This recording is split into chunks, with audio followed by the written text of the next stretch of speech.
பாதி மனிதனாகவும் பரிணாமிக்க தொடங்கிய காலம். மிகுந்த பலம் மற்றும் ஆக்ரோஷத்தோட சிறிது சிந்தனையும் சேர்ந்து வளர்ந்த காலம். ஐந்தாவதாக வாமன அவதாரம். மனிதன் முழுமையான மனிதனாக பரிணாமித்த காலம். நல்ல பகுத்தறிவோடு மனிதன் சிந்திக்க தொடங்கிய காலம் அது. பரசுராம அவதாரம். மனிதன் ஆதிக்குடிகளாக அடர்ந்த காடுகளில் உள்ள குகைகளில் சிறிய குழுக்களாக வாழ கற்றுக்கொண்டு ஆயுதங்களையும் செய்ய கற்றுக்கொண்டு பல தேடல்களோடு கலைகளையும் கற்க தொடங்குகின்றான்.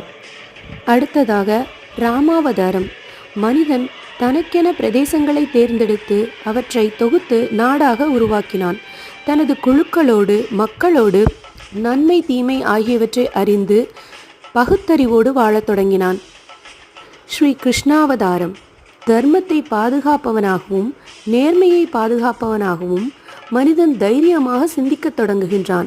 புத்திசாலித்தனமாக